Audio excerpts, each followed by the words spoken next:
Hey everybody. Well, decided to make a little update video on Project 95 Dodge Ram 1500.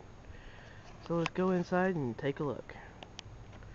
Well, a little background history on this truck. If you've watched the previous video, you know that my friend's buying this truck and that the previous owners was driving it when it jumped time due to an excessively worn timing chain. Well, we've done a little bit more work on it, so let's take a look and see what we got. Well, we got the driver's side head off, and we found what the problem is. We got some bent valves, which I didn't think was possible for one of these V6s. I didn't think that they were interference or zero tolerance engines, but apparently they are. We'll come over here and take a look at the head. I don't know how well the camera is going to show this, and my battery's about half dead, so we'll have to make this quick. But if you look very closely at the exhaust valve, here's the intake valve. And the intake is always bigger than the exhaust valve. Here's the exhaust valve, they're generally smaller. You notice that this exhaust valve is not seating properly. It's seating better on this side than it is over here. Same difference over here. This valve is seating completely on that side, and on that side this exhaust valve is seating better over here, and it's raised over here.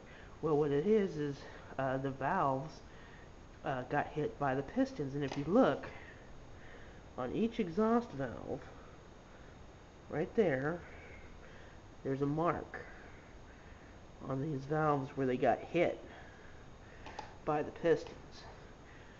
And come over to the engine. Hopefully we can show this. I don't know how well this is going to turn out.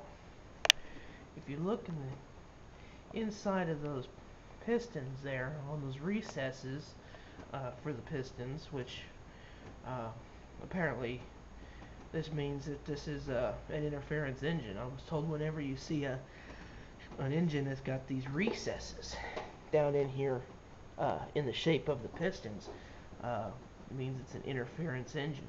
But if you look at the top of those recesses, you can see where it's shiny on that piston and that one, and I can't show you the other one because it's down in the bore and I don't have enough light.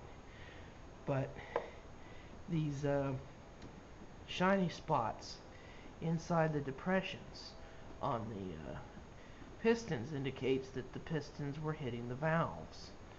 So we've only got this one head off. We haven't pulled that one off. That's the one that's still got one cylinder, the back cylinder, that still has compression. The other two do not have any. So we found out that we've got issue with the valves.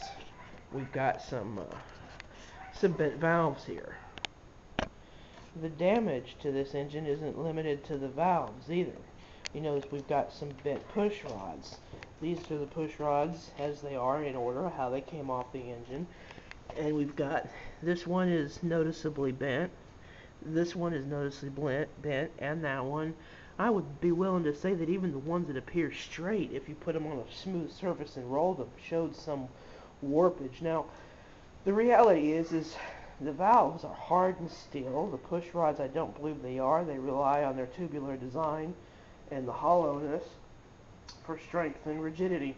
And I was actually kind of hoping that it was going to be these that was going to take up all of the damage and was going to leave the valves and the cylinder heads alone, but apparently we weren't fortunate enough to undergo that kind of situation. So aside from replacing the valves in the engine, we've also got to wrangle up some push rods. Now at this point we don't know exactly if we're going to repair these heads, put new valves and guides in them, and purchase new rods, or just purchase another set of heads, or even looking at the possibility of an engine at this point. The good news, as far as we can tell, at least on this bank of cylinders, is aside from the impressions in the recesses where the pistons hit the valves, we don't appear to have any crackage going on the pistons, and that's a plus, because if we had cracked pistons on this engine, then we're talking about complete removal, disassembly, and rebuilding. Now, apparently this engine has already been rebuilt. I don't know exactly when or by whom it was done, but apparently it's already been gone through once.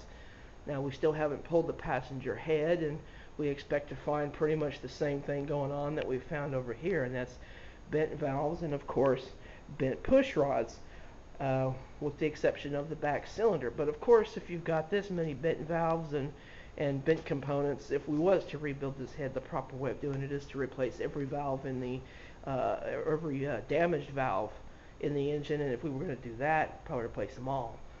But in any event, that's the update as we have it. So far we don't have any block issues, as we can tell. We only got one head pulled and the other one to go. So we'll bring you more updates as we have time to do more work on this vehicle, and as always, comments are welcome. Thanks for watching.